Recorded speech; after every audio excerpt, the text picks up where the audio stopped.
Hello students, welcome back to my channel Maths Lover 9723. I hope so you are doing good. Today's topic is PIQs MCQs. Means previous year question से कुछ important question select करके आप लोग के लिए लाए हुए हैं जो बहुत ही ज़्यादा ही एक्सपेक्टेड है आने के लिए। तो इसलिए आप इन क्वेश्चंस को करिएगा और इसे अपने दोस्तों में भी शेयर करिएगा। बट आप स्टार्ट करने से पहले आप लोगों से रिक्वेस्ट है कि अगर आप मेरे चैनल पे नए हैं तो आप लाइक और सब्सक्राइब और कमेंट्स ज़रूर करें। बच्चों, आप लोग से रिक्वेस्ट है कि जितने लोग भी देखते हैं इस वीडियो को वो लाइक और साथ में कमेंट्स ज़रूर करें, जिससे हमारा भी चैनल एंगेज रहे और आप लोग को इस तरह से नए नए क्वेश्चंस, अच्छे क्वेश्चंस एक्सपेक्टेड इन फ्यूचर भी देते रहें। तो चलिए, अभी आप लोग का एग्ज़ाम है परसों, तो उसके लिए ये बहुत ही एक्सपेक्टेड क्वेश्चंस है, आप इसे ज़रूर तैयार करना। तो चलिए स्टार्ट करते हैं, अपने दोस्तों को भी शेयर करना बच्चों।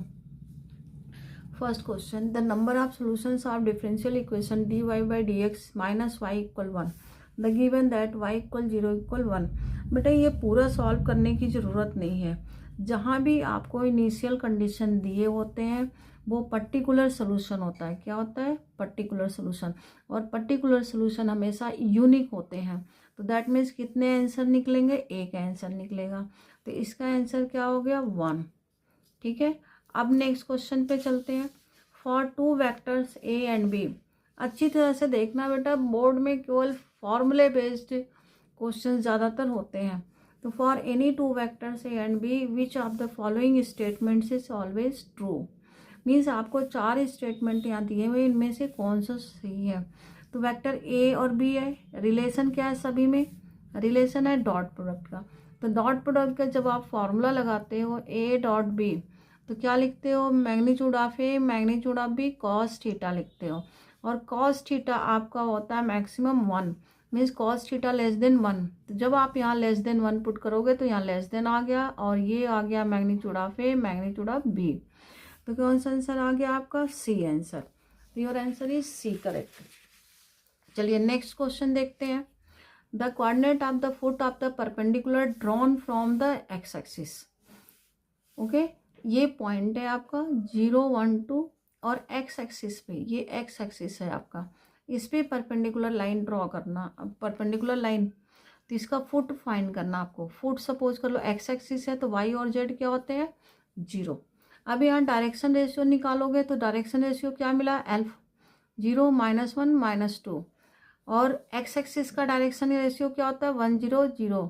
तो जब आप इनका डॉट प्रोडक्ट लोगे ए डॉट बी इक्वल 0 करोगे तो आपको मिलेगा अल्फा इक्वल 0। तो मीन्स आपका फुट क्या बन गया? अल्फा की जगह 0 पुट कर दीजिए, फुट बन गया आपका ओरिजिन।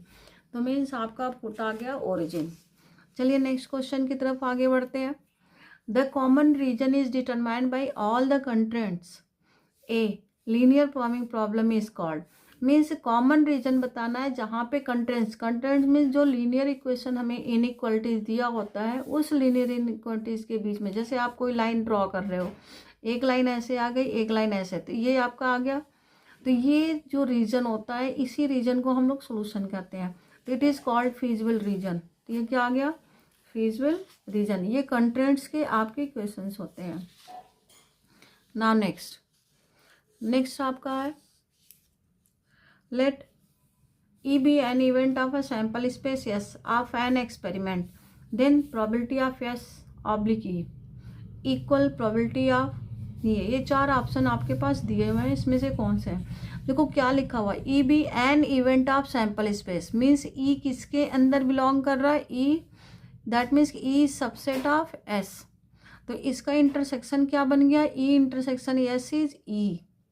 अब फॉर्मूला लगा दें तो probability of S oblique E equal probability of S और intersection E divided by probability of ई।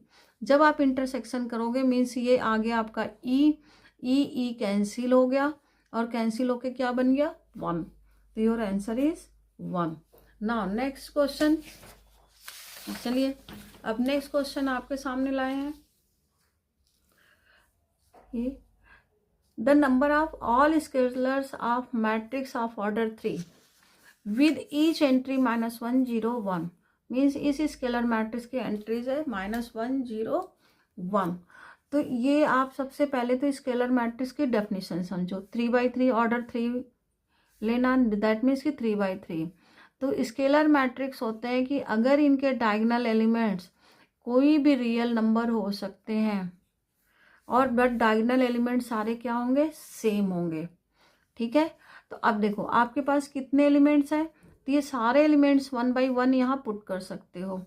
जैसे आप एक बार पुट करोगे तो -1 -1 -1 मिलेगा, -1 0 0 0 -1 0 0 0 -1, क्योंकि दूसरा कोई और नंबर यहाँ पुट नहीं कर सकते। इसी तरह से 1 पुट कर सकते हो। Identity matrix is also a scalar matrix and in square matrix null matrix is also scalar matrix. अगर स्क्वायर मैट्रिक्स है तो ये भी आपका एक नल मैट्रिक्स होगा। तो कितने बन गए बच्चों, 1 2 3। तो डेफिनेशन से ही पता चल रहा है कि अगर ये सारे सेम हैं और 3 एलिमेंट्स हैं तो 3 मैट्रिक्स आपको मिलेंगे। चलिए अब नेक्स्ट क्वेश्चन करते हैं। नेक्स्ट क्वेश्चन में आपको डिफरेंशिएशन दे रखा हुआ है। क्या गिवन है, डिफरेंशिएशन। तो देखिए differentiation of cos log x. तो क्या होता है, कॉस का डिफरेंशिएशन क्या होता है, minus sine, inner function as it is, inner function as it is into further differentiation of, तो लॉग का डिफरेंशिएशन 1/x, ई का x हो गया, फर्दर डिफरेंशिएशन कर दिया गया। यहाँ पुट क्या करना, x इक्वल 1। अब देखो x की जगह 1 पुट करोगे तो log 1 क्या होता है, log 1 होता है 0, तो minus sine log 1 0 e raise to power 1, यहाँ पर 1 प्लस ई रेज पर 1 हो गया। तो क्या आ गया आंसर आपका, -1 प्लस ई साइन ई आ गया। देखो कौन सा आंसर है, C. Okay, now next the degree of differential equation.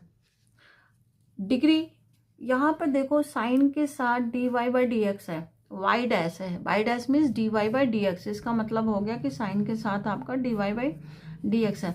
तो जब भी साइन कॉस ई इन पे अगर फंक्शन बनता है dy/dx का, that means degree not define, क्योंकि ये एक्सपेंशन हो जाते हैं। तो डिग्री क्या हो गया, नॉट डिफाइन, ये एक्सपेंशन है तो डिग्री हो गया not define. Similarly the unit vector perpendicular to both vectors i plus J and i minus J. ऐसे कोई आपका वेक्टर है, ये कोई वेक्टर है, ये दो वेक्टर्स के परपेंडिकुलर है, एक a के और एक b के परपेंडिकुलर है।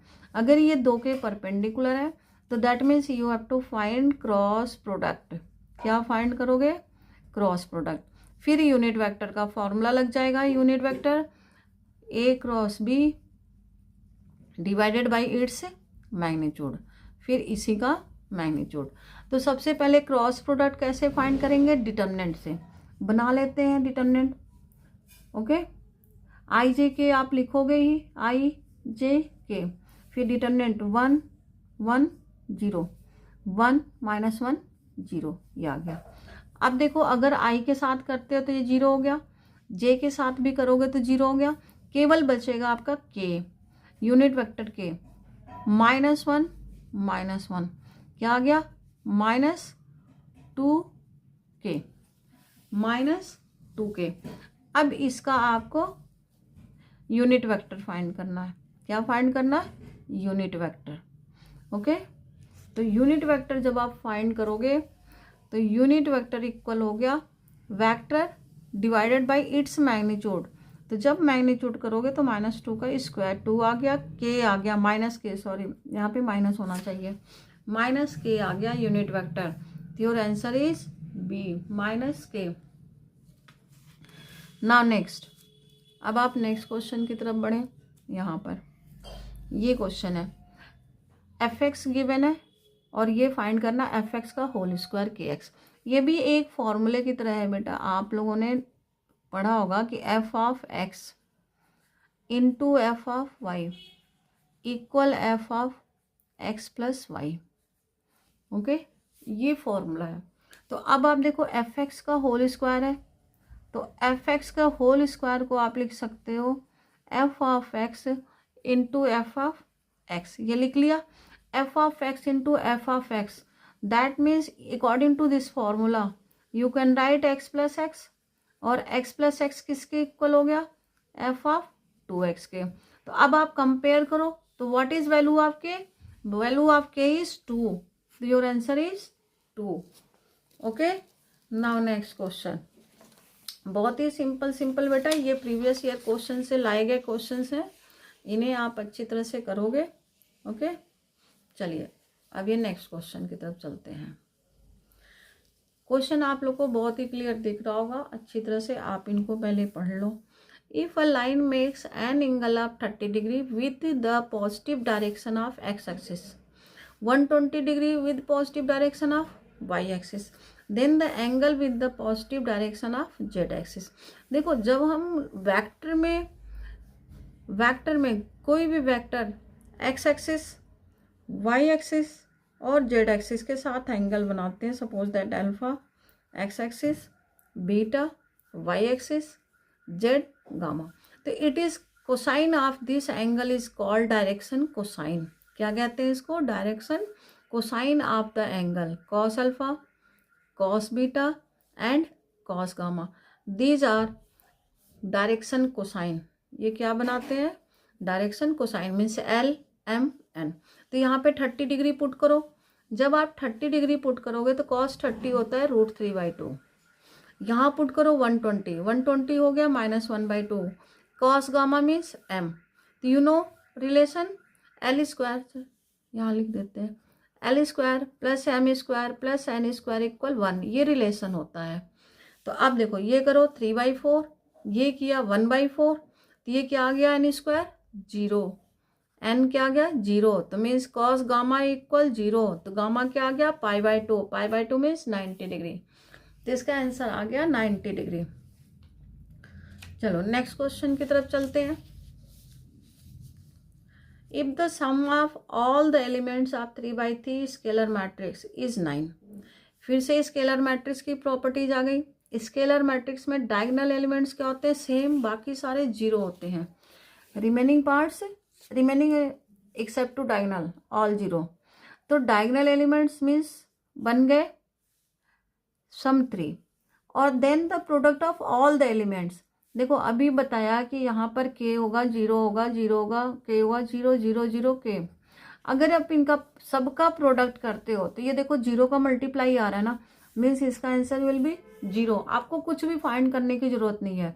अगर यहाँ लिखा होता कि product of diagonal elements, product of diagonal element, then can write 27। यहाँ सारे ऑल द एलिमेंट्स लिखा, सबका मल्टीप्लाई, दैट मीन्स 0 का भी होगा, तो 0 का मल्टीप्लाई 0 ही होता है। तो आपको कुछ करना ही नहीं है, देखो डायरेक्ट आ गया।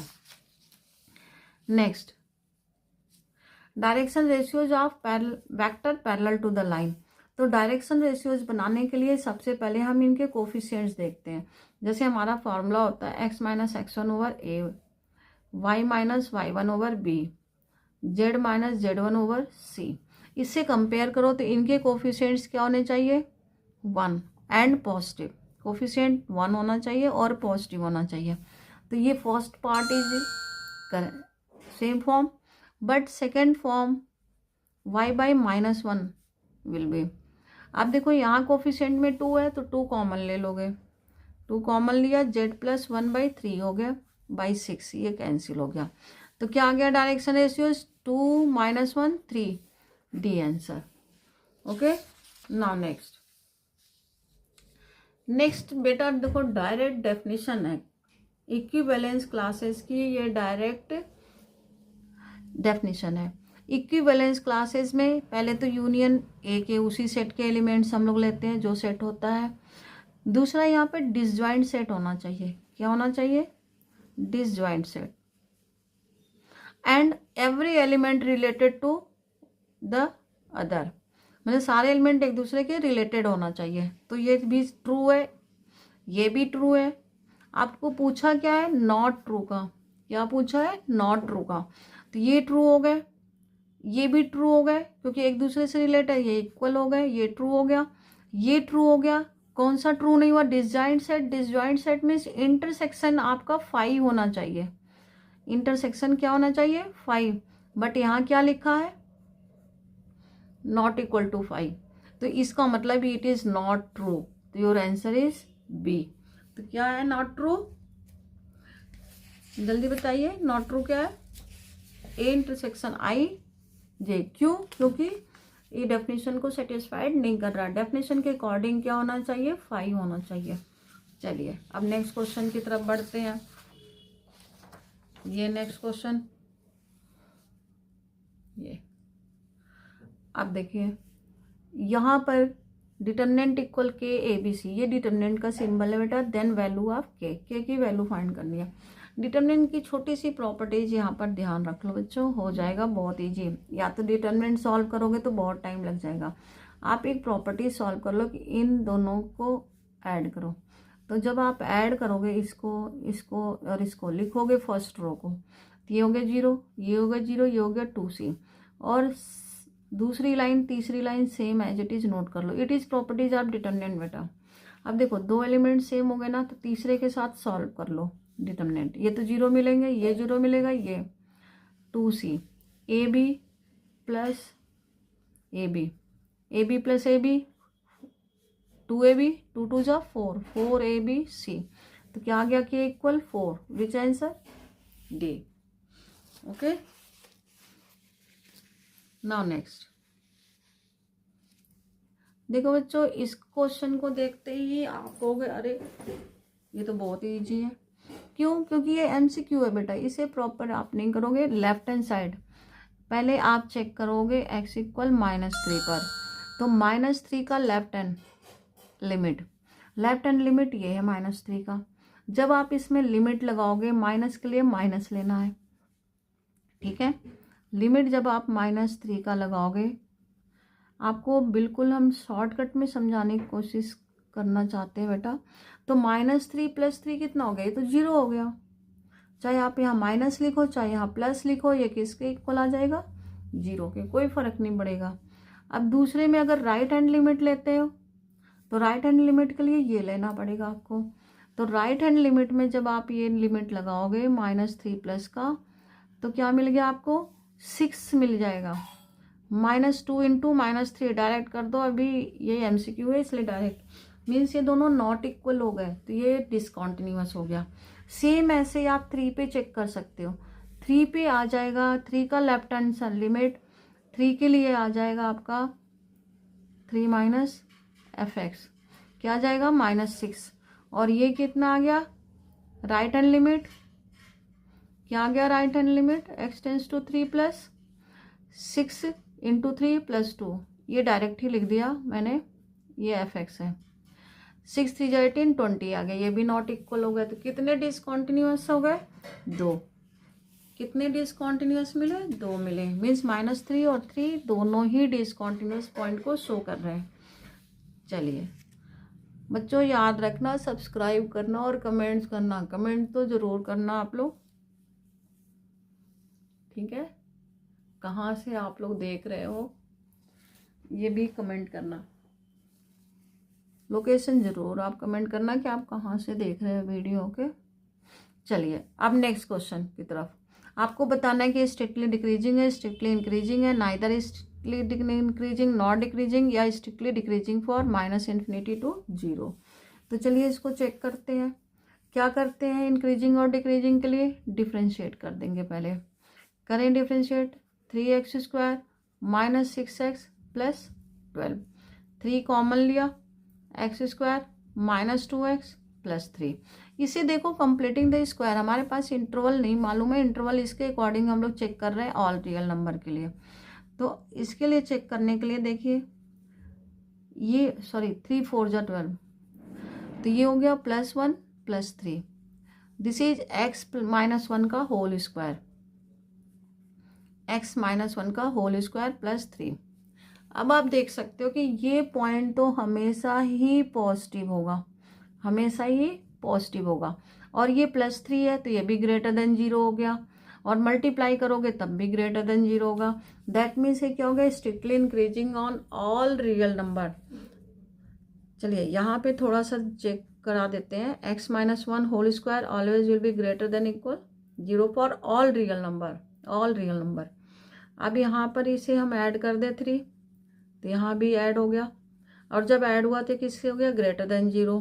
अब 3 से भी मल्टीप्लाई करोगे तब भी ये क्या आएगा, ग्रेटर देन 0 ही आएगा। मीन्स ये strictly increasing for all real number हो गया। तो विच वन आंसर, बी। इस तरह से आप सॉल्व करते जाओगे। चलिए नेक्स्ट क्वेश्चन की तरफ चलते हैं। ये क्वेश्चन आपका इंटीग्रेशन का है, ठीक है। ये क्वेश्चन इंटीग्रेशन का है। तो ये इंटीग्रेशन तो बहुत ही सिंपल है बेटा। क्या होगा, टू कांस्टेंट, एक्सपोनेंशियल का इंटीग्रेशन 2/2 कर दो, 0 to 2। अब इस पार्ट को भी इंटीग्रेट कर दो, e⁻x 0 to a।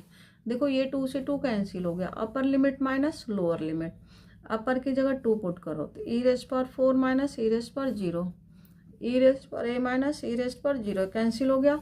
Base same power equal, तो a इज 4, क्या आ गया ए आंसर 4। चलिए अब नेक्स्ट क्वेश्चन की तरफ आगे बढ़ते हैं। चलिए ये क्वेश्चन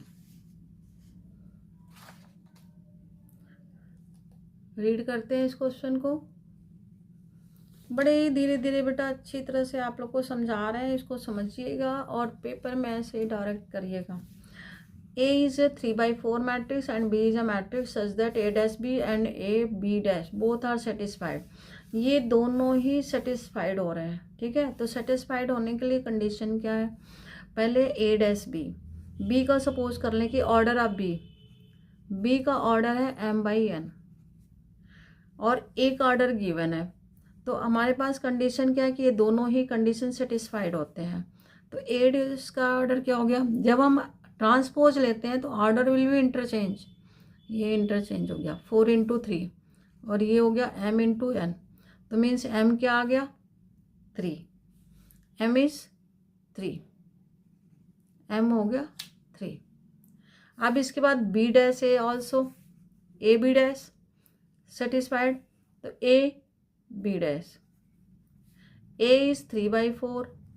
अब b डैश इंटरचेंज हो जाएंगे m/n, तो what is m, m is 4, sorry n/m, n/m, तो n इज 4, तो m is 3 and n is 4, तो व्हाट टाइप 3/4 ऑर्डर, किस टाइप का बन गया 3/4 का, ये आपने ले रखा हुआ है, तो आपके बन गया ये 3/4। चलिए अब नेक्स्ट क्वेश्चन चलते हैं, करते हैं, ओके। चलिए तो ये नेक्स्ट क्वेश्चन आपके सामने है। The area of triangle with vertices 2, -6, 5, 4 K4 is 35 square units. देखो इसे कोऑर्डिनेट ज्योमेट्री से भी बना सकते हो, जैसे भी आप बनाना चाहो, डिटरमिनेंट से भी बना सकते हो। तो चलिए आपको डिटरमिनेंट बेसिस पे बताते हैं कि फॉर्मूला होता है x1 y1, x2 y2, x3 y3। तो ये फॉर्मूले में बनाएंगे 2 -6 1, 5 4 1, K4 1। अब इसमें डिटरमिनेंट सॉल्व कर लीजिए आप, जैसे भी हो, इसको 2 को 0 बना करके भी डिटरमिनेंट सॉल्व कर सकते हो, ठीक है, आपको जैसे इजी लगे। तो इसको हम डायरेक्ट सॉल्व करते हैं और यहाँ स्क्वायर दे रखा है, एरिया दे रखा, तो एरिया को आप लिखेंगे +-35, +-35। तो अब आप ये आंसर पुट करके भी चेक कर सकते हो कि 35 किस पे आ रहा है, ओके, या डायरेक्ट सॉल्व कर लो। तो चलिए सॉल्व कर लेते हैं। 2 लेते हैं, 4 - 4 0 हो गया, नेक्स्ट माइनस माइनस +6 हो गया, 5 - k हो गया, देन +1 4 5 20 20 - 4k इक्वल हो गया +-35, ओके। ये हो गया 30 -6k +20 -4k इक्वल +-35, -10k 80 को इधर ले जाइए, फिर ये ट्रांसफ़र करके सॉल्व हो जाएंगे, ओके। तो चलिए ये सॉल्व करते हैं। 6 -10 35 कितना हो गया बच्चों, जल्दी बताओ, के +80 इक्वल, पहले +35 ले लो, इसे इधर ट्रांसफ़र करो, तो इधर ट्रांसफ़र करके क्या मिला आपको 45 माइनस 10 के इक्वल माइनस 45। एग्जैक्ट वैल्यू तो नहीं आ रही है बेटा इस पे, -6 -5 -10 मीन इनमें से कोई भी आंसर नहीं है इस पॉइंट पर, के की कोई भी वैल्यू नहीं आ रही है, ठीक है। तो इसलिए इसका आंसर पॉसिबल है ही नहीं है। अगर हम -35 भी करेंगे तो इधर जाके ऐड होंगे तब भी 10 से ये एग्जैक्टली डिविजिबल नहीं होंगे, और यहाँ पर ये वैल्यू दे रखे हैं, तो क्या लिख दोगे, नो सोल्यूशन, मीन्स ये सोल्यूशन है ही नहीं इसका, ठीक है। नाउ नेक्स्ट क्वेश्चन, चलिए एक बार फिर भी ट्राई कर लीजिएगा, क्या पता कि हमारे से ही कोई मिस्टेक हो रही हो, बट आई होप सो कि ये। चलिए नेक्स्ट क्वेश्चन देखते हैं। नेक्स्ट क्वेश्चन आपका बनता है ये f(x) equal 2x + 3 mod x right hand derivative. क्या बनाना हमें, right hand derivative. Right hand derivative means mod x हो जाएगा, 0 का राइट हैंड पॉजिटिव होता है, मीन्स 2x हो गया, साइन भी 3 है, साइन x हो गया, और +6 हो गया। तो जब आप इस पे लिमिट अप्लाई करोगे तो ये 2 0 हो गए, क्या आ गया 6, this answer is 6। Okay, I will check this question बच्चों, ये जो 20th क्वेश्चन मैंने बताया है फिर से दोबारा हम चेक करेंगे। ओके, आप भी चेक करना, फिर पता चलेगा कि आंसर क्या होगा, कि ये शायद मिस्टेक हो क्या हो। चलिए नेक्स्ट, x पहले इनमें सब में मल्टीप्लाई कर लो, x 2x + 2y 5y equal 4 9। अब आपको ये बताना है कि इसमें से कौन सा आंसर है, तो बहुत इजी है, इन्हीं को पुट करके देख लो, ठीक है। तो अगर x इक्वल 2 पुट करते हो तो 2 + 2 4 हो गया, 2 2 जा 4, 4 + 5, तो मीन्स इस आंसर इज 5, मीन्स यहीं से आप इसको पुट करके देख लो। चलिए नेक्स्ट क्वेश्चन की तरफ चलते हैं। If matrix a is this then matrix a dash. देखो अभी आपको बताया एक ही प्रॉपर्टीज की, अगर हम लोग मैट्रिक्स का ट्रांसपोज करते हैं तो उनके ऑर्डर चेंज हो जाते हैं। ये बन गया। अब जब ये मल्टीप्लाई करोगे तो क्या मिला आपको मैट्रिक्स, 1 4 5 9 14, डी आंसर। ओके, ये बनाते हो, कितना सिंपल और इजी है। बस ये ध्यान रहे कि ट्रांसपोज करने पे ऑर्डर चेंज होते हैं। ओके, नाउ नेक्स्ट, ये दो प्रोडक्ट करना है, बहुत जल्दी जल्दी करते हैं। ये प्रोडक्ट बहुत सिंपल है, इस रो और इस कॉलम को करेंगे तो a² b² कहाँ पर लिखा है, यहाँ पे लिखा है। फिर a - b + b 0 हो गए, -ab + ab 0 हो गया, मीन्स इसका आंसर a हो गया। ओके, अब नेक्स्ट क्वेश्चन चलते हैं। नेक्स्ट क्वेश्चन पे ये हो गया distance from y axis. y axis का पॉइंट क्या होता है, यहाँ से ये डिस्टेंस निकालना है, तो y एक्सिस क्या बनेगा y एक्सिस से डिस्टेंस, जल्दी बताना आप लोग। चलिए ये आप लोग के लिए छोड़ते हैं, बहुत सिंपल सा क्वेश्चन है, ये आप लोग के लिए छोड़ते हैं, आगे बढ़ते हैं इसको थोड़ा सा। Next, the solution set of equation is whole xy plane except the points on the line, whole xy plane along the points lie on the line, open half plane containing the origin except the of the line, open half plane not containing the origin। Okay, तो ये आपका less than है तो origin तो आएगा ही आएगा। अगर इसका ग्राफ आप ड्रॉ करोगे तो इस ग्राफ से देखो क्या बन रहा है, ग्राफ ड्रॉ कर सकते हो, पर सिंपल सा करना आपको। x = 0 करो तो 7/5 मीन्स पॉजिटिव आ गया, यहाँ पे कहीं रख लो, और y = 0 करो तो ये हो गया 7/3। अब ये है लेस देन में 0, बट ये पॉइंट्स आपके कंटेन नहीं होंगे, यहाँ पर आप डॉटेड लाइन लगाओगे। क्या लगाओगे, डॉटेड लाइन, यहाँ पे आपके बनेंगे डॉटेड लाइन। ये जो रेड कलर से लाइन दिख रही है इसके नीचे तक आएंगे ये, तो हाफ प्लेन है not containing line, origin contain कर सकते हैं, ठीक है। तो which one answer, open half plane containing the origin except the points on the line सी।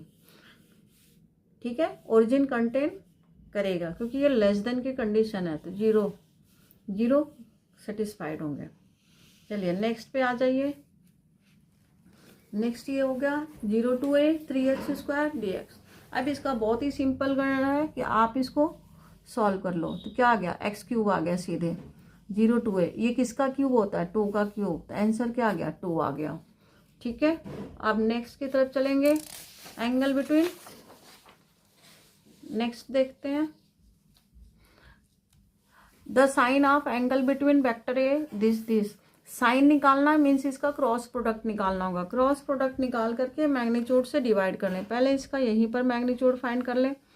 क्या आ गया, 3 का स्क्वायर 9, 9 1, 2 का स्क्वायर 4, तो ये हो गया आपका 14, √14। फिर इसका मैग्नीट्यूड फाइंड कर लें बी का, 1 + 1 + 4 मीन्स √6 हो गया। अब हमें फाइंड करना ए क्रॉस बी, आई जे के 3 1 2 1 1 2। अब देखो आई वाला पार्ट तो 0 हो गया, आई वाला पार्ट 0। अब बचा जे का part, minus J it is 3 2 जा 6, 6 - 2 4 हो गया, प्लस के 3 - 1 2 हो गया। अब इसका मैग्नीट्यूड निकाल लें ए क्रॉस बी का। क्या बना मैग्नीट्यूड, 4 का स्क्वायर 16 + 4 √20 मीन्स 2√5 आ गया, डिवाइडेड बाई √14 इंटू √6। तो यहाँ पर आप 320 कर लो, 2 कैंसिल हो गया, √5/28। ये आ गया आपका first a part. Now next, order and degree.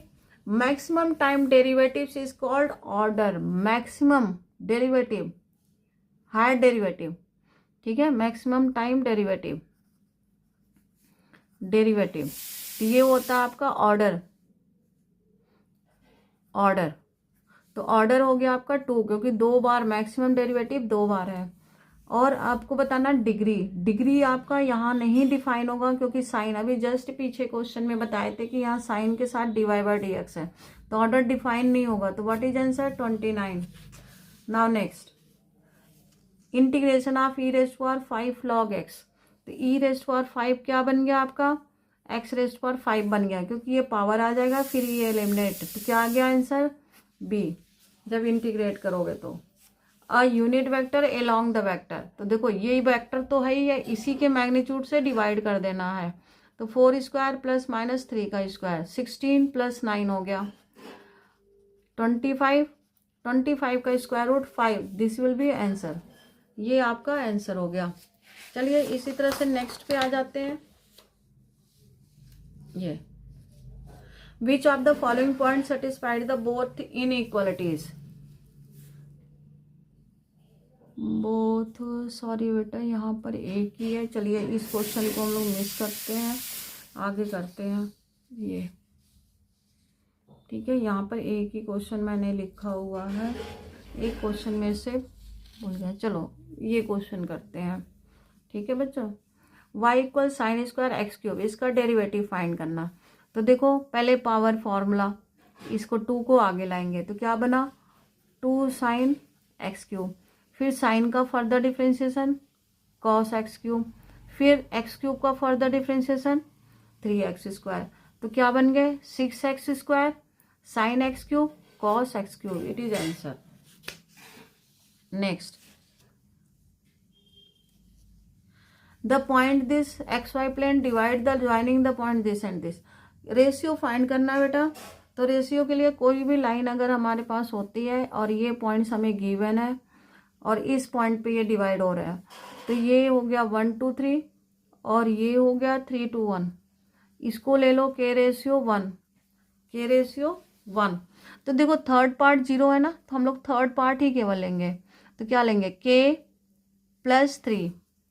k+3 by k+1 equal हो गया 0। That means k+3 = 0। तो k इक्वल क्या आ गया, -1। जब वैल्यू माइनस में आती है दैट मीन्स एक्सटर्नल, क्या हो रहा है, एक्सटर्नली। निगेटिव में आने का मतलब एक्सटर्नली। तो योर आंसर विल बी